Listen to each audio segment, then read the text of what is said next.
Добре дојдовте во процес. Обвинителството одлучи дека не постои основа за кривична пријава во случајот со малиот Леон, кој што беше најден врзан во Заводот за рехабилитација Бања Банско. Но да се подсетиме, што се случуваше со 10-годишното дете тогаш. Сторијата ја има Славица Филиповска.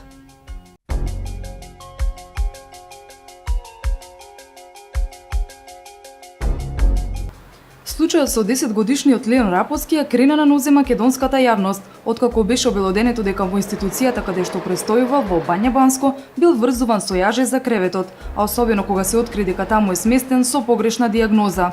8 стручни лица ставиле подпис на наодот во кој се вели дека Леон има физичка и психичка попреченост и е со телесен инвалидитет во тешка форма. Но реалната слика е поинаква. Леон е темпераментно момче, трча, скока, сака да се гушка и милува и плени со својата насмевка. Тој е глув од своето раѓање и досега никој го нема научено да го користи знаковниот јазик, па затоа со вработените и другарчината се разбира со мимики и гестови. Случајот излезе во јавноста кога народниот правобранител го изнесе во годинешниот извештај, 8 месеци откако го открил случајот. Според народниот правобранител Иџет Мемети, тие случајот веднаш го пријавиле во Министерството за труд и социјала, но од таму досега немаат преземено ништо. Дури откако случајот беше обелоденет во јавноста, Министерството најави дисциплински постапки за сите инволвирани во случајот. Од друга страна, директорката на Центарот за социјални работи од Битола, Виолета Гаджовска, ја избегнува одговорноста за погрешното сместување на Леон, упатувајќи ја екипата на нова да се обрати во Министерството за труд и социјална политика. И во Бања Банско, одговорноста ја префрлуваат во Министерството. Од Хелсиншкиот комитет сметаат дека не се доволни дисциплинските мерки и најавија кривични пријави за сите учесници во случајот. И бараме, одговорност и од лекарите кои што го ставиле својот подпис на овој наод и мислење, но ќе бараме одговорност и од за директорката на Центарот за социјална работа Битола, како и на оние службени лица од Министерството за труд и социјална политика кои што биле инволвирани за случајот, знаеле за состојбата, но сепак извршиле притисок да Леон биде примен во Заводот во Топанско поле и дале согласност. При тоа Министерот за труд и социјална политика ќе треба да одговори на прашањето зошто дозволил да дојде до ваква ситуација и да се соочиме со случај кој што говори за фрапантна небрежност, несоодветно, па дури и сурово однесување кон едно малолетно дете. Малиот Леон сега е сместен во Заводот за заштита и рехабилитација на деца и младенци Топанско поле, наменет за деца со посебни потреби. Така било сугерирано од Министерството за труд и социјала. Но и ова институција не е адекватна за сместување на Леон и не располага со стручен тим од толкувачи кои би го научиле момчето на знаковен јазик, велат извори за нова од ова установа. И додека тече институционалната препирка, Леон веќе полни 10 години и досега по трет пат го менува живеелиштето.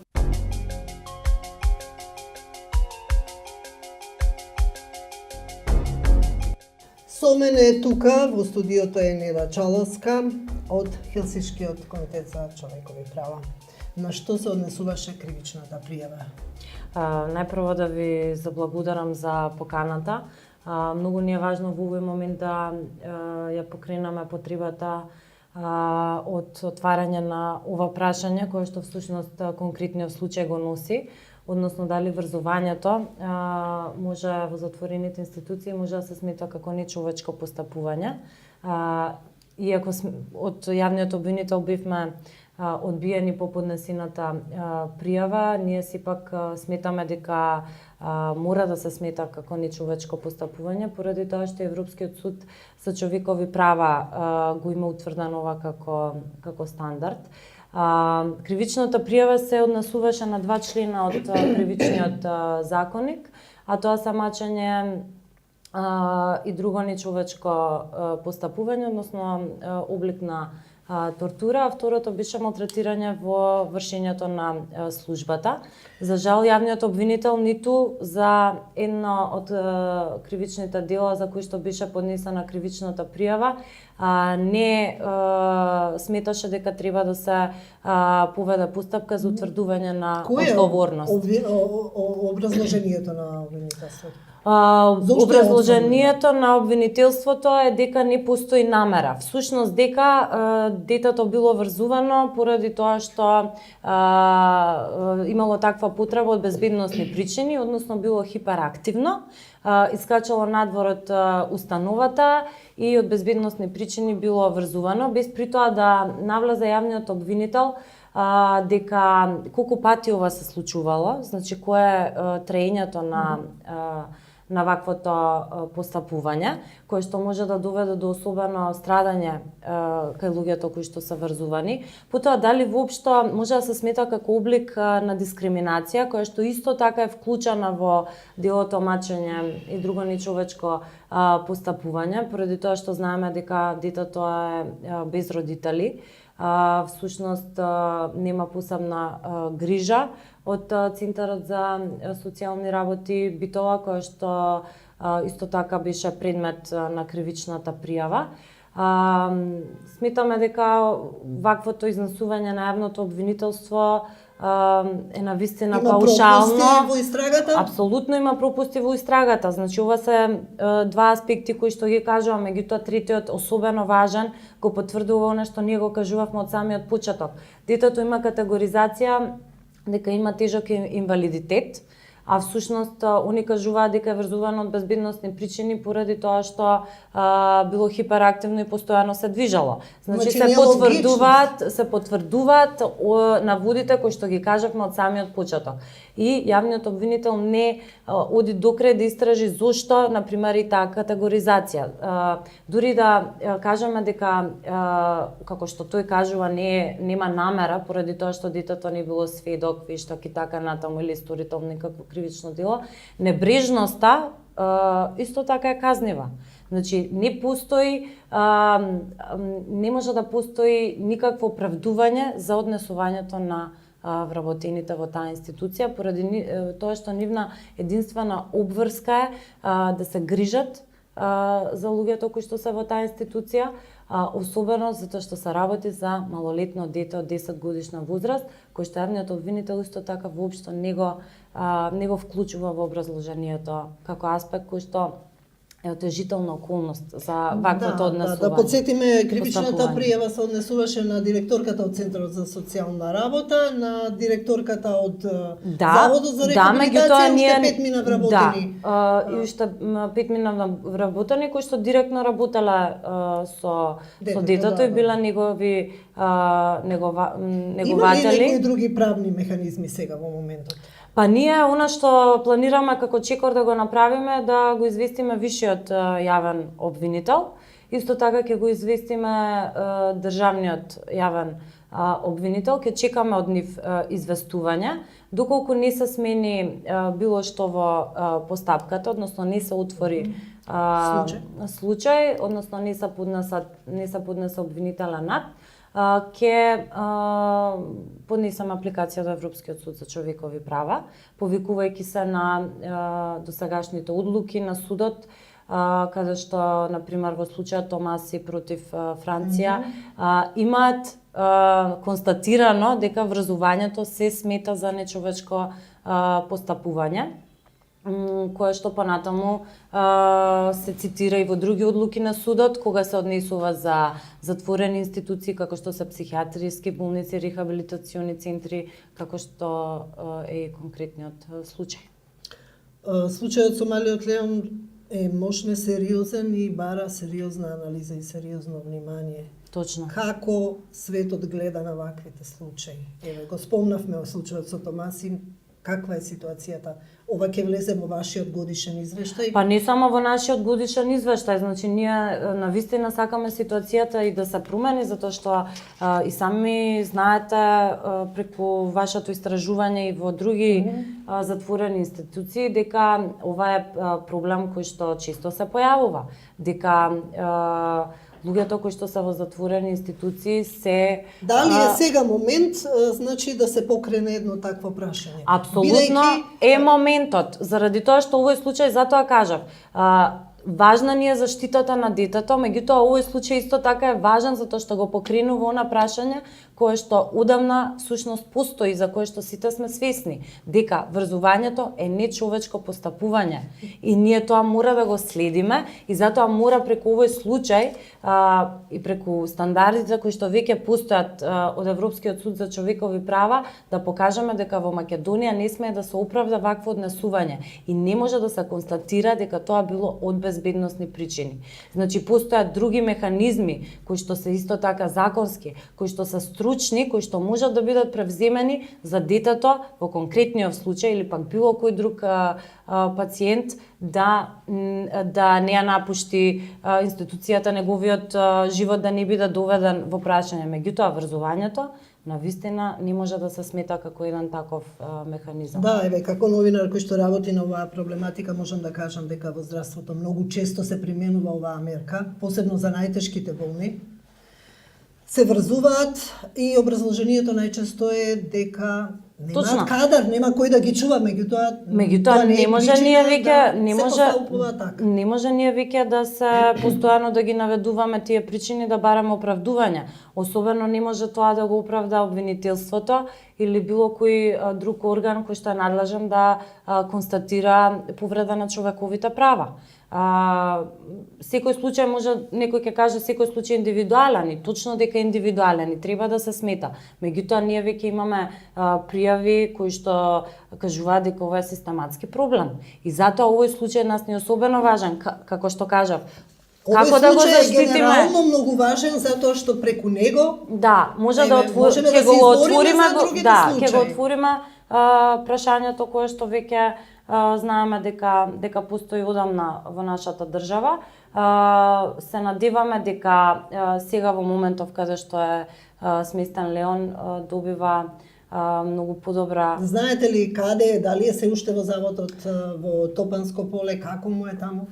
Да, последниот пат, значи кога имавме можност да разговараме, се уште беше таму. Не сме се уште известени дали има точно нова категоризација, односно дали е извршена рекатегоризација. Тоа ќе биде исто така предмет на анализа во следниот период.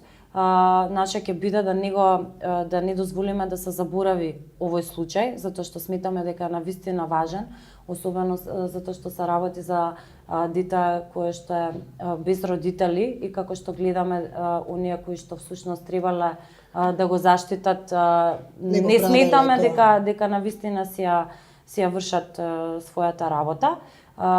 Особено затоа што не само како невладина која што ги промовира и ги штити човековите права, имаме право да го правиме ова, меѓутоа ние имаме и обврска како организација која што е регистрирана за социјална заштита во Министерството за труд и социјална политика. Така што овој случај верувајте дека ќе го тераме до крај. Дали овој случај можеби покажува дека битката со државните институции е однапред изгубена кога се работи макар и за вакви случаи? Не викам дека е однапред изгубена, ја не би сакала сега да констатирам, ние затоа ќе го известиме висшиот јавен обвинител. Центарот за социјална работа исто ја отфрла одговорноста. Заводот ја отфрла одговорноста, нели? На институциите понекогаш и да ја отфрлат одговорноста од самиот почеток, меѓутоа работа е на јавниот обвинител да истражи дали постои одговорност, а потоа судот да ја констатира таа одговорност. Така што ние затоа ќе се обратиме до следните инстанции. Значи, јас апелирам овој случај да се земе со особена важност и да се истражи до крај, меѓутоа и да институциите одговорат негативно, ние ќе одиме пред Европскиот суд за човекови права и ќе видиме судот како ќе одлучи. Добро, вториот момент се однесува и на категоризацијата на детето. Имате ли информација како обвинителството размислува, дали тука се размислува да се покрене нешто? Она што е особено важно е дека треба да се направи рекатегоризација поради тоа што јасно е дека детето се доктори потпишаа дека детето се движи. Она што исто така го констатиравме и кое што е јасно е дека детето не може да комуницира со надворешниот свет. Констатирано е дека има дека е глувонемо дете, Не го знае знаковниот не го јазик, знае никој не го знаковниот, научил. никој не го научил. Констатирано е сега дека е хиперактивно дете, постојано се движи. Претходно е констатирано дека има тежок инвалидитет, значи кога ќе се Како е можно дете донесе со церебрална парализа да е хиперактивно и да не може да се... значи воопшто не е можно, меѓутоа очигледно дека све е можно доколку некој случај не се третира онака како што треба да се третира, односно секој да го добие должното внимание од надлежните институции и оние кои што треба да ја утврдат неговата состојба. Ние ќе бараме и како што баравме нова рекатегоризација, веднаш што ќе бидеме информирани, исто така ќе бараме известување каков третман добива сега, поради тоа што треба да добие и различен третман. Така дали установата одговара на Точно, и дали установата, затоа што тука е наведено, например, дека од страна на установата се било констатирано дека надлежностите на установата и капацитетите не одговараат на неговите потреби. Меѓутоа, не се реагирало соодветно, не се реагирало брзо. Факт е дека овој случај докажува дека сите институции затаиле, дека детето не ја добило потребната заштита, не го добило потребниот третман и воопшто не може ни да напредува. Така што, освен тоа што ќе бараме одговорност од лицата кои што нечовечки постапувале, ќе мониторираме како се движи и неговиот напредок и како се остварува социјалната заштита на ова дете. Постои ли институција кај што може да биде згрижено? Мислам, ако не одговара центарот во Топанско поле, претпоставувам дека треба да биде сместено во домот за деца без родители или во згрижувачко семејство или веројатно постојат некои други начини. Не би рекла, можеби дека секаде условите, знаете, во затворените институции се констатира дека условите воопшто не соодветствуваат на потребите, така што да кажам дека некоја институција одговара и дека ќе му ја пружи потребната помош и соодветната е апсурдно, меѓутоа секако дека постојат варијации каде би можело да биде подобро.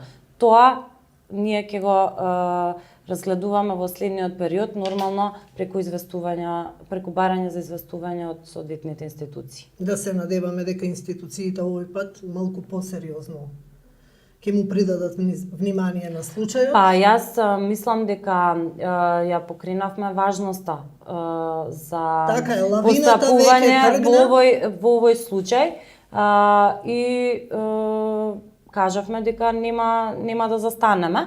Меѓутоа сепак одговорноста стои кај надлежните институции кои што треба да постапуваат. Она што е наше е да ги превземеме сите мерки кои што на нас ни стојат на располагање како Сдружение на граѓани за заштита на човековите права. Благодарам на разговорот. Ти благодарам и тебе, Менче.